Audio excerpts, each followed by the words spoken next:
እንግዲህ ውድ የፊደል ቤተሰቦቼ የፊደል ዩቲዩብ ቤተሰቦቼ እንዴት ናችሁ? ሰላም ናችሁ? የሰላማችሁ ብዝዝት ይበልልኝ። በነገራችን ላይ ቪዲዮ ላይክ ሰብስክራይብ እና ሼር ማድረጋችሁን እንዳትረሱ። ዛሬ በቀላሉ አጠር ያለች ቪዲዮ ነው መሰራላችሁ። በቀላሉ እንዳትቸገሩ የማሳያችሁ ነገር ቢኖር ብዙ ጊዜ ጸጉራችንን ለመንከባከብ የሚያስፈልገው ግብአቶችን ስፔሻሊ ጸጉራችሁ እየተሰባበረ እየተቆራረጠ ከተቸገራችሁ ምንድነው የሚያስፈልገው? ቀጥታ 2 እንቁላል እናደርጋለን። ኦኬ ወዶቼ። ሲቀጥል ደግሞ አንደኛ ጸጉራችን ቆዳው በጣም ጤናማ እንዲሆን ይረዳናል። ለምን? ጸጉራችን ፕሮቲን ስለሚያስፈልገው ነው። ከዛ 2 ማንኪያ እርጎ እናደርጋለን ውዶቼ። 2 ማንኪያ እርጎ አደርጋለሁ። የትኛውም አይነት እርጎ መጠቀም ትችላላችሁ እንደ ጸጉራችሁ ብዛት። እንቁላሉን 2 ግን እርጎን 3 ማድረግ ትችላላችሁ። ጸጉራችሁ ረጅም እና ብዙ ከሆነ እርጎን 3 ማድረግ ትችላላችሁ ማለት ነው። ቀጥሎ ማድረገው ማዮኔዝ ካላችሁ የትኛውም አይነት ማዮኔዝ መጠቀም ትችላላችሁ። ማዮኔዝ አለማድረግም መጠቀምም አለመጠቀምም የእናንተ ምርጫ ነው። እኔ አንድ ማዮኔዝ አደርግበታለሁ። ማዮኔዝ ታውቃላችሁ በተለይ ጸጉራችሁ የሚሰባበር የሚነቃቀል ከሆነ በጣም ጥቅም አለው። ሲቀጥል ደግሞ ኮኮናት የትኛውም አይነት ኮኮናት መጠቀም ትችላላችሁ። ይሄኛውን ኮኮናት መጠቀም ትችላላችሁ። ይሄኛውን ኮኮናት መጠቀም ትችላላችሁ። ብቻ እቤታችሁ ያለውን ኮኮናት መጠቀም ትችላላችሁ። ይሄኛውን ሳይበዛ ግማሽ ማንኪያ ኦር 1 ማንኪያ መጠቀም ትችላላችሁ። ኦኬ ወዶቼ። ከዛ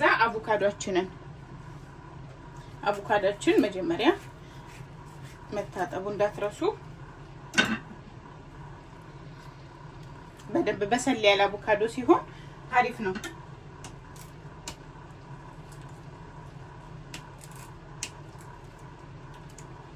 አቮካዶ ብዙ ጊዜ በሰል ያለ አቮካዶ ተጠቀሙ። አንድ አቮካዶ ታረጋላችሁ። ይሄው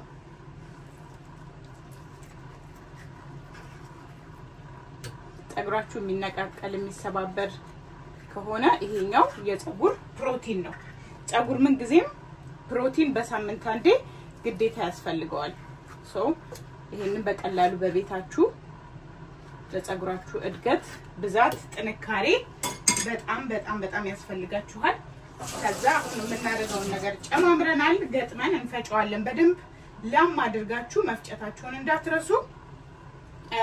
በነገራችን ላይ ከአቮካዶ የምናገኘው ፕሮቲን ጠቅላላ ሲሉ ደግሞ እነዚህ ሁሉም የጨመርናቸው ለጸጉራችን ፕሮቲን ጤናማነት ጥንካሬ በጣም እንዲለሰልስና ጸጉራችን የሚያምር ጤናማ መሆኑ ርዝመት እንዲሰጣው በተለይ ጠንካራ ጸጉራችን በጣም ጠንካራ ከሆነና ስካልፑ ወይንም ቆዳው ንጹህ ከሆነ ጸጉራችን ለማደግ ምንም አይነት የሚያግደው ነገር የለም። እንደዚህ አድርገን እንፈጨዋለን። እንግዲህ ተፈጭቶ የሚያምር የአቮካዶ ጁስ ነው የሚመስለው። ጉረሱ ነው የሚለው።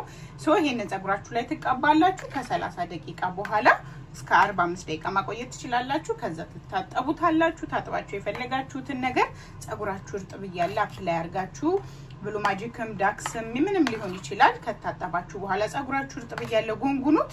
ታመሰግኑኛላችሁ። በየሳምንቱ የሚያስፈልገን የጸጉራችን ፕሮቲን ነው። ለሰውነታችን ፕሮቲን ትልቅ ቫልዩ እንዳለው ሁሉ ለጸጉራችንም ግዴታ ፕሮቲን ያስፈልገናል። ጸጉሬን አሳድጋለሁ ማሳደግ ፈልጋለሁ የምትይዋ ቆንጆ ላንቺ ነው ይሄ። ተመልከቱት፣ በደንብ ተጠቀሙት።